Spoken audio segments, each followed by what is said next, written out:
You can look at something like that where you look at the one ad and see what they're saying. You look at one company, or you may be starting out, and I just realized as I see that little battery indicator, my computer's not plugged in, and in a little bit it will give me there we go. Or you may do what Jim did, and so here, Jim takes 3 different commercials from different companies, and what he's doing instead is he's looking conceptually at an idea.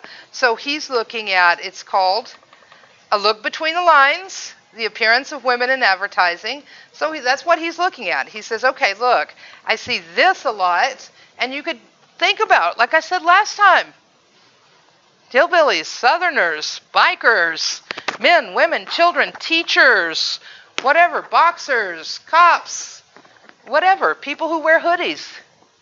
What's the image in the media, right? So anything that stands out for you, and then look at some ads that have that and look at how are they portraying it, what are they saying it. And that's what Jim's done here. There's some other things that I'll tell you about Jim's journey as we go along, so let's just check it out. Okay, now he separated his into 2, so he got another extra line by having that title and that subtitle. It's just a line, but hey, it's a line. Okay. If I just had 2 words and 2 words, I wouldn't do that. Okay. And I just put it on the same line. Okay. With the invention of television comes advertising. Advertising uses a great many tools to sell their products and ideas. Over the years, advertising has had to change with political and economic changes so they do not offend any of America's many diverse groups. This has not been so much a change of values as it has been a change of not being blatant with the sociological ideas. Women have long been viewed as the lesser sex. From the 1960s to the present, women's rights have evolved, and advertisers had to present material in a new way as the years progressed. They could not show women as the lesser sex, but the connotations are still present. With the way advertisers show women in the present, viewers have to look harder to see that advertisers still show women as the lesser sex. The sociological evolution of women has changed, but advertising has not changed with it.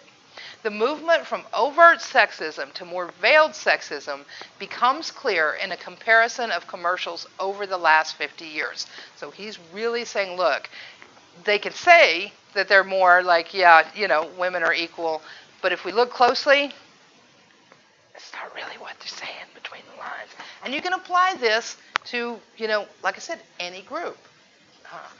Okay, so a good example of overt sexism is the gold medal flower ad called Career Girl. I think we should just stop and watch this ad real quick because this one is just freaking hilarious. Okay? Shocking, if nothing else. Gold medal. Let's see, I think, here we go.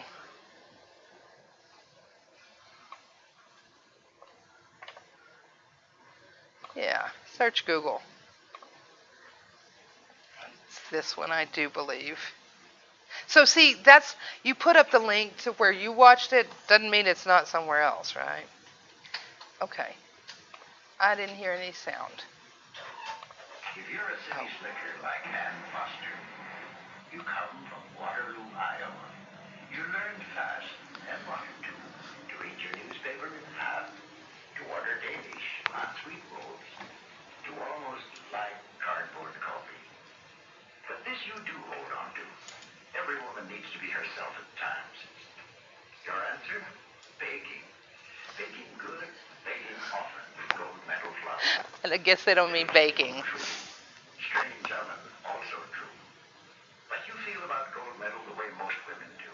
You count on gold medal. Trust it so much you don't sift anymore. Gold medal flour is that fine, that uniform, that dependable. It gives you a feeling of confidence right down to your fingertips. What some call a white thumb. Couldn't your baking use this touch of gold medal confidence? Your white thumb? Isn't that wonderful? Women, did y'all know that you're just not you until you're baking? Nobody's ever said only on Friday nights. So here's what Jim did, and notice how he doesn't, give us every little detail of the commercial, but he's really focusing on those big kind of highlights there. So he says a good example of overt sexism is the gold medal flower ad called Career Girl. And it's Career Girl, it's a commercial, so we're just doing it small. The commercial shows an independent woman in the workplace. It starts with an apparently single woman walking into work while an announcer is talking about how a woman in today's workforce is strong and has to put up with everyday life. They show her taking the subway and having to learn what any man would know. The woman learns everything from the proper way to read a paper on the subway to enjoying the crude coffee of the workplace. They show her as a productive member of the workforce, able to do the task asked of her. When her workday is over, the advertisement shows the woman going home and unlocking the door to her small apartment. The announcer states, "But this you do hold on to. Every woman needs to be herself sometimes. Your answer is baking." Now, here I put the ND. Okay, this is a 1962 ad. And so the confusion is, the video, when we look at that video, we can see what date it was uploaded, which is, YouTube was not around in 1962, so, it's just like in the 2000s. So when I put that ND there, I was like, well, we really don't have the date for the actual commercial, and then I did some more research and I actually found it. But the question is, what would you put? And I maintain that you'd want to put 1962, because even though it was posted on YouTube at a different date, he's very specifically talking about this in historical context. He's saying, look, this is how it was during the 60s, giving us this look at how it started. So I think, at this point, part of my learning is I would rather have in that citation and here 1962. We know it's gold medal because it's this description, so he doesn't have to give the name, but it is 1962. Here, I think that I might have gold medal flower ad called Career Girl. I think that, thinking back on it now, because this is going straight into that, I probably would put that date right there too. And so that's kind of the key thing is this directly related to evidence, or is it just mentioning it overall? But this is straight into that. So it also shows you that there are some places where I just can't give you hard and fast rules. I definitely, if I was writing for somebody who was very strict and if they emphasize over and over, was it you, Jessica, that was talking about, your teacher saying now APA or whatever it was, and do it this way, and don't forget to do that, and if that philosophy teacher is talking a lot about citation, then they're picky about it, right? And so that's where you would just I would cover my ass. I would go ahead, gold medal flower, and I put 1962, ad called Career Girl, and then here at the end, I would go ahead and make that 1962, because we want to keep it clear in the reader's mind, this is a 1962 ad. Okay, so we've got this, my favorite line, continues to show her putting on her apron, and the announcer says, to be happy, you must bake, and bake often. The advertisement is sexist in a way it shows the woman being a protective member of society, but not being happy until she can come home and cook. Even though she is single and has no one to cook for, she must cook to be considered a complete person. Fowles, boom, 1998, states that advertising has to show that people overcome obstacles and obtain a high standard. And here we've made that "oh little," he's put that in his quote, so he puts it in the brackets to show he changed it. And here we have the need to achieve section. So same thing, you've read Fowles, you know it's there. Now, in Louisa's or Christian's, I forget which one, I had the number, it was number 11, whatever. You could put that or not as long as it's just clear that it's that section. Okay, so be consistent. If you put the numbers in, always put them in. If you don't, always skip them. Okay. This advertisement shows the woman overcoming work and attaining a higher standard by cooking. The sexist views are very prominent in this advertisement. In short, it states those women are accepted into the workforce and can be competent, but women still have to be the gender that cooks and cleans. And if women do not enjoy cooking and taking time to do the woman's duties at home, now there's a place I would put those quote in, the woman's duties, right? Because, is it just the woman's job to cook?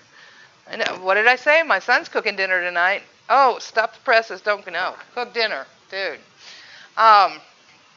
So just the gender that cooks and cleans. And if women do not enjoy taking time to do the woman's duties at home, they can never be well-rounded people. So that one's really obvious. And Jim, whenever he was working on this, he had one of these other commercials and he was going to do it. And then he said, well, I really want to put in this old one because I want to show, I mean, his analysis there is, I mean, it's good and it's solid, but it's also very obvious stuff. I mean, we look at that these days and we're like, yeah, right, dude, okay, yeah, I love to cook, but it's not what makes me a woman, right?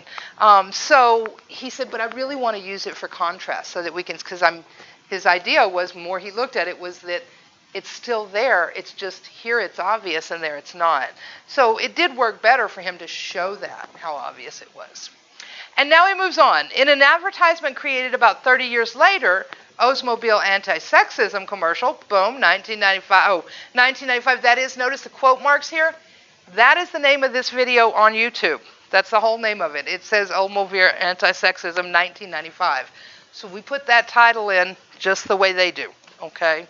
We see a commercial with a woman who is going undercover to see if car salesmen treat women worse than men. The commercial is set in an investigative reporting style. The woman, who is a news reporter for an unnamed agency, goes in as herself, Sally. She goes into a car dealership and talks to a car salesman and gets the price of a vehicle. The reporter is impressed that the car salesman did not ask her where her husband is. She later goes in dressed as a man, Sal. She was shocked to find that Sal got the same price on the vehicle as Sally. The advertisement ends with Sal going into the women's restroom and the salesman also being shocked. This advertisement shows that if women want equal rights, they have to go to an Oldsmobile dealer to accomplish this. This is more like reverse psychology than being a sexist commercial. It plays on the idea that society is still very sexist, but this car company is new and progressive. They will give everyone a fair price, even a woman. Throughout the progression of TV, audience members start to see the ideas change, although the idea of women still not being treated as equals is still evident. The third advertisement, Snowpocalypse Dodge AWD commercial, and so again, this is the whole title of it from YouTube, so he's just exactly that way. Do you notice where the font color changes?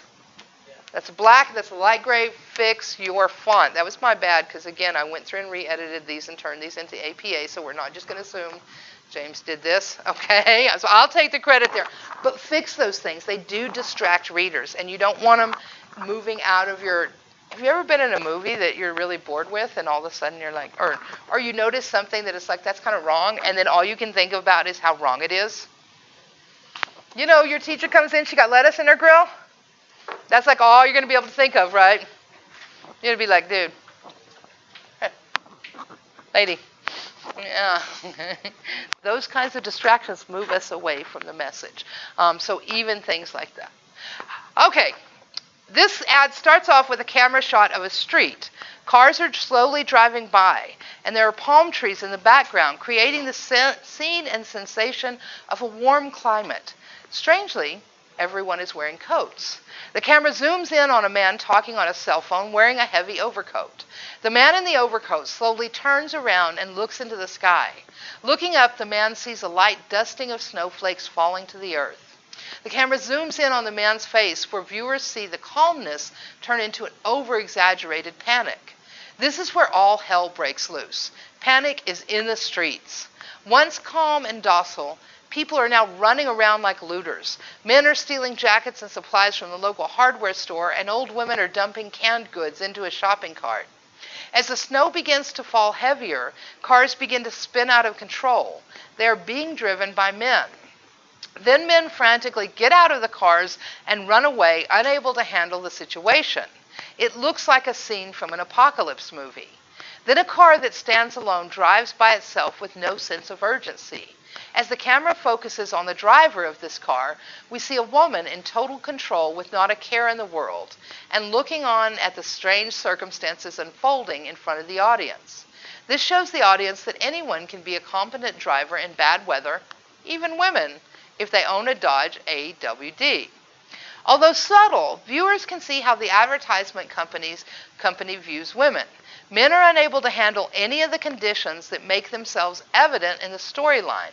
The woman mentioned drives the vehicle without a care in the world. This is much more subtle than the first advertisement, but still shows how advertisers think. The roads are not fit for driving, but even women who are, now here's a little bit of myth, who are historically bad drivers, whose insurance is higher? Men's or women's? Men's.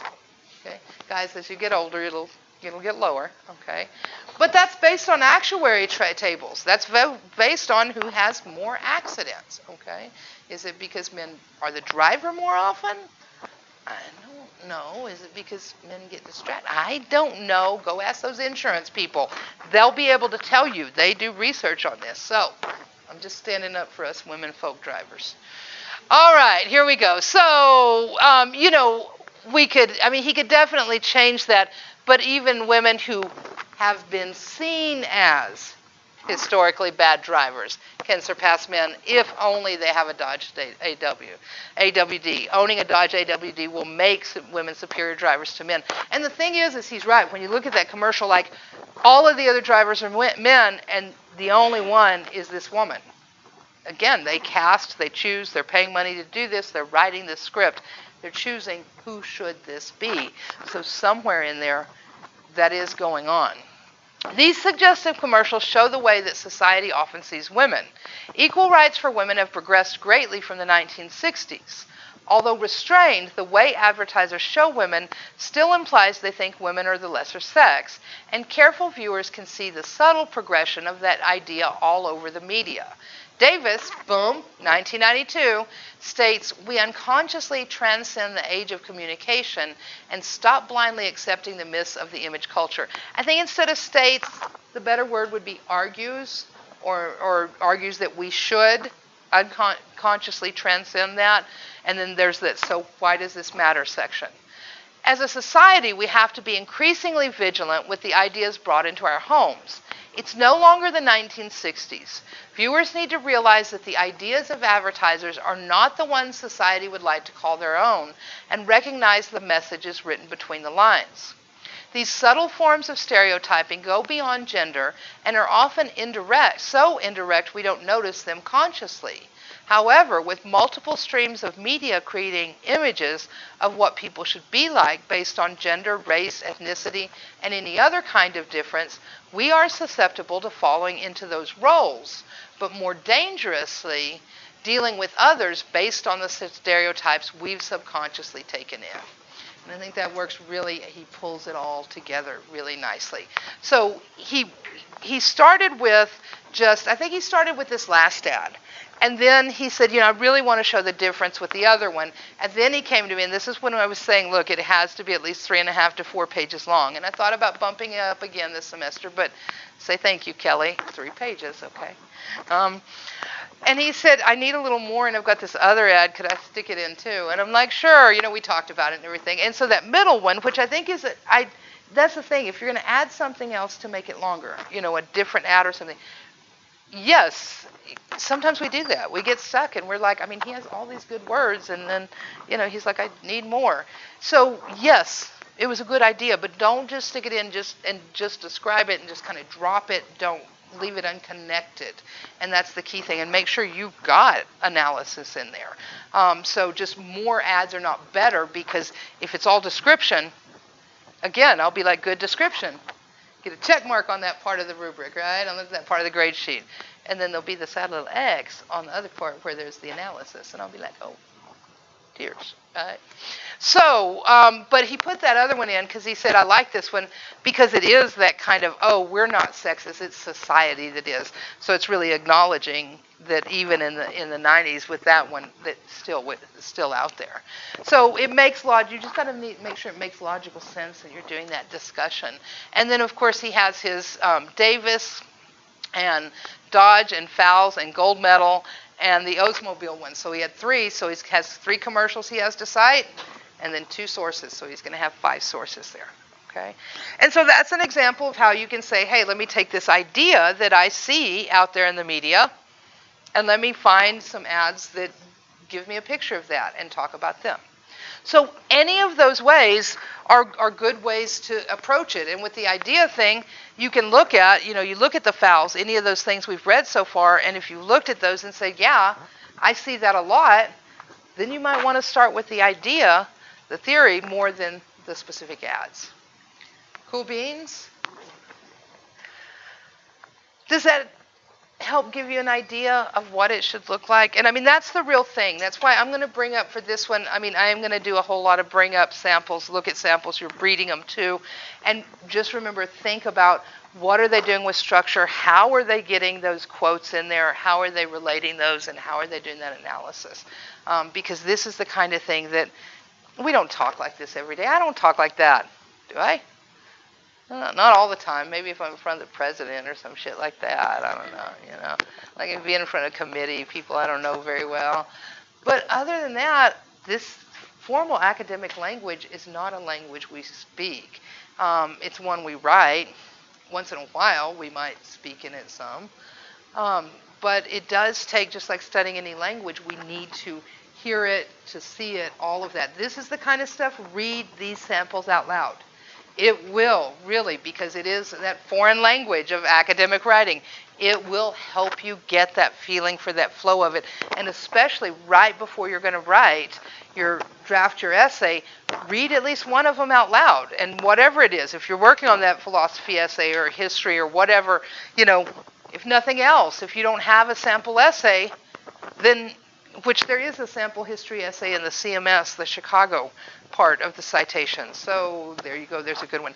Read that stuff out loud because you'll get that sound in your brain, and then when you sit down, you just sit down and say, okay, I'm going to write like I sound like that. And that's how we learn all language. We make the sounds other people make. That's it. And that's what you're doing. You're just making them on the paper. So samples, because it makes a difference.